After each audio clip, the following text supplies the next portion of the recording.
Next voter ID. ఇదిగోండి voter ID slip. Okay sir, మీరు vote వేస్తారు కదా, మళ్ళీ వచ్చారేంటి? ఏం మాట్లాడుతున్నారండి? ఇదే నేను రావడం, నేను ఓటు వేయడం ఏంటి? మీ ఆధార్ కార్డు ఇవ్వండి. ఆధార్ కార్డా? ఇదిగోండి. సార్ సారీ, మీ ఓటు ఎవరో వేస్తారండి. అయ్య బాబోయ్, నా ఓటు వేరే వాడు వేస్తాడా? అర్జున్ పడిపోను. సారీ అండి, ఏమనుకోద్దు. మీలాంటి వాళ్ళ కోసమే ఇంకొక ఆప్షన్ అయితే ఉందన్నమాట, అదే టెండర్ ఓట్. ఇదిగోండి, ఈ అప్లికేషన్ ఫామ్ ని ఫిలప్ చేయండి, నేను స్టాంప్ వేసి సంతకం పెడతా. మీరైతే మీ ఓట్ని మళ్ళీ వేసుకోవచ్చు. ఓకేనా? ఫిలప్ చేయండి. ఇవ్వండి, ఇప్పుడే ఫిలప్ చేసి ఇస్తాను. ఇదిగోండి సార్.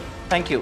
ఒకవేళ ఏదైనా పోలింగ్ బూత్ లో కనుక పొరపాటున ఇలా 14 టెండర్ ఓట్స్ పడ్డాయనుకోండి, ఆ పోలింగ్ బూత్ లో మళ్ళీ రీఎలక్షన్ జరుగుతుంది. సరేనండి, ఇప్పుడే ఓటేస్తాను. Thank you. ఈ సమాచారాన్ని ఖచ్చితంగా ప్రతి ఒక్కరికి షేర్ చేయండి. ఒకవేళ పొరపాటున మీ ఓటు వేరే వాళ్ళు వేస్తే ఈ విధంగా టెండర్ ఓట్ మీరైతే వేసుకోవచ్చు. అప్లికేషన్ ఫామ్ ని అడగండి, మేమైతే